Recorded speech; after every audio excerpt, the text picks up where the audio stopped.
Turun, baunya semakin kaya. Laki-laki ungu di mata Luo sedikit melintas, dengan tenang mengingatkan, saudaraku, ada bahaya, kau lebih lambat. Mengatakan, Luo Wei dengan lembut memiringkan jari kakinya dan menggerakkan tubuhnya ke bawah. Jika ada krisis, dia bisa berhenti di depan Luo Zeng untuk pertama kalinya. Melihat langkah kecil Luo Xiao, Luo Zeng sedikit tercengang, dia tidak begitu rentan di mata saudara perempuannya. Setelah menjatuhkan 500 kaki, semua orang akhirnya melihat sumber bau. Ya Tuhan, cacing raksasa sudah mati. Ternyata tubuh cacing raksasa ini telah membusuk. Cacing raksasa normal berwarna hijau murni, seolah-olah satu tubuh telah diperbesar 10 juta kali. Namun, cacing raksasa itu berubah menjadi kelabu tua, dan cangkang keras permukaan tubuhnya rusak di mana-mana, ditutupi dengan lubang bulat besar dan kecil. Kenapa cacing raksasa ini akan mati? Seseorang menunjukkan warna yang aneh. Hei! Pada saat ini, semua orang tiba-tiba mendengar semburan warna dari atas. Ternyata adalah putra keluarga pedang yang datang kemudian. Setelah kepala pedang terangkat, matanya menyapu dan segera jatuh pada Luo Zeng dan Luo Wei.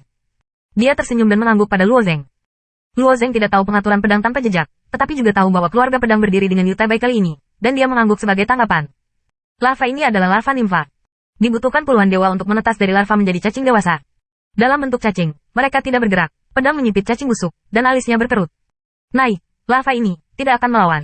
Ia harus diparasit oleh makhluk lain. Daging dan darah ditelan sebagian, dan setelah kematian, ia mulai membusuk. Apa makhluk itu? Tanya Tuhan yang benar segera. Gusi, pedang menjawab samar. Bukankah hama kecoa sangat berisik? Bukankah Gusi mengeluarkan suara? Tanya Tuhan yang benar. 3 cacing pembunuh dalam dewa, kemuliaan bercahaya dan lintas sangat kuat, tetapi mereka memberikan kesan paling mengesankan, yang merupakan suara yang keras. Terutama kecoa peledakan, cara paling kuat dari pembunuhan semacam itu adalah serangan bunuh diri. Belalang berukuran kepalan tangan itu meledak, dan gelombang suara yang dihasilkan sudah cukup untuk menghancurkan semua bidang di wilayah para dewa menjadi bubuk. Jika ditempatkan di dunia yang luas, dikhawatirkan akan menghancurkan satu sisi dunia. Mendengar pedang dan mengatakan, permen karet, tempat ini sangat sunyi. Secara alami seseorang telah mempertanyakan. Ya, pedang tahu bahwa beberapa orang akan bertanya, hanya mengingatkan, Gusi tidak akan mengeluarkan suara, tetapi mereka lebih mengesahkan daripada cacing lain. Pendekar pedangku hanya melindungi diri. Kamu harus hati-hati. Suaranya baru saja jatuh. Dari cacing raksasa yang busuk, tiba-tiba ada ledakan lembut. Di lingkungan ini, semua orang sedikit gugup, dan dengan kata-kata Jian-Jian, semua orang menahan napas dan tiba-tiba dikejutkan oleh suara ini.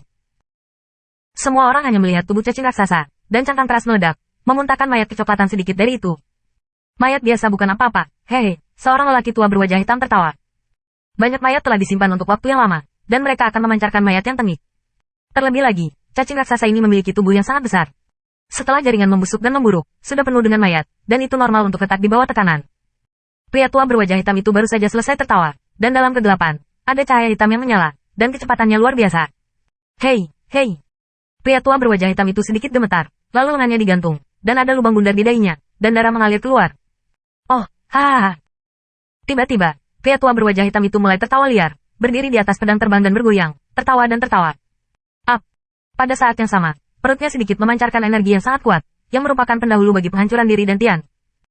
Dunia batin dewa atas sudah sempurna, dan ruangnya juga sangat besar. Jika meledak sendiri, kekuatannya tidak terbayangkan. Dari lelaki kulit hitam ke dalam pikiran lelaki tua berwajah hitam itu, dan kemudian ke Tian yang menghancurkan, hanya sesaat, tidak ada yang bisa berhenti. Pergi. Orang ini akan meledak. Dewa sejati lainnya melarikan diri dan jatuh. Beberapa dewa nyata bahkan meninggalkan pedang terbang, dan tanah pengetahuan tidak bisa tidak terbang. Pedang terbang awalnya rumit untuk mereka. Hei! Melihat lelaki tua berwajah hitam itu akan meledakkan dirinya, sesosok tubuh dengan cepat menyapu, dan mengulurkan tangan dan dengan lembut memetik kepala lelaki tua berwajah hitam itu, langsung memutar kepala lelaki tua berwajah hitam itu. Pria tua berwajah hitam itu hanya memiliki satu tubuh tanpa kepala yang tersisa, dan respons energi yang tajam di Tian perlahan menghilang, dan ledakan diri itu berakhir. Kemudian tubuh tanpa kepala dengan lembut berbalik dan jatuh langsung dari pedang ke jurang tak berujung. Pada saat ini, semua talenta dapat melihat sosok itu. Itu adalah dewa tertinggi dari keluarga Oriental, Hantu Timur. Setelah Gusi ditembakkan ke dalam pikiran, mereka dapat menelan jiwa dalam sekejap, dan kemudian mendapatkan kendali atas tubuh, langsung meledakkan Tianmu. Hantu Oriental itu melirik ke kerumunan dan akhirnya tetap di Luo Zeng. Jika siapa yang parasit oleh gigi ini, dan saya kejam tentang hantu Oriental saya. Di mata hantu-hantu timur, yang terbaik adalah Luo Zeng, atau Luo Wei dilumpuhkan oleh Gusi, sehingga ia dapat membunuh orang itu dengan cara yang logis. Wajah semua orang sedikit tenggelam. Tidak ada yang ingin menjadi tubuh yang tidak berotak seperti orang tua berwajah hitam. Tetapi kecepatan Gusi terlalu cepat, dan hampir tidak ada waktu reaksi. Jika piton adalah larva, bisa sepanjang puluhan ribu atau bahkan ratusan ribu kaki, terlalu berbahaya untuk terus turun. Alis pedang juga sedikit berkerut. Tanggul khusus yang dia inginkan adalah hantu Oriental ini. Orang ini adalah dewa tertinggi dari keluarga timur. Keluarga Tang, dewa sejati dari aliansi kaya keluarga Fang juga harus mendengarkannya. Kecepatan hantu Oriental begitu cepat, biarkan pendekar pedang sangat cemburu. Pada saat ini, suara, "Bu," terdengar lagi di telinga semua orang. Hampir semua hati Tuhan yang benar tiba-tiba melonjak pada saat yang bersamaan, dan setiap saraf dalam tubuh terasa tegang. Hei! Gelap-gelap lainnya memancar keluar. Hei! Kali ini, pedang melihatnya dengan jelas. Melihat bahwa cahaya gelap masih terbang di udara, pedang telah ditembak. Pedangnya sangat cepat. Dari menggambar pedang ke pedang dan kemudian ke pedang, awalnya 3 gerakan. Tapi ketika datang ke pedang, itu menjadi aksi. Ketika dia menerima pedang, semua orang mendengar suara membanting, ding, dan cahaya hitam yang menyusut di udara berubah dari 2 menjadi 2, dan itu terbelah menjadi 2 bagian oleh pedang. Masih membawa hantu timur dari kepala pria tua berwajah hitam itu, melihat pemandangan pedang dan pedang ini, matanya juga memancarkan noda warna.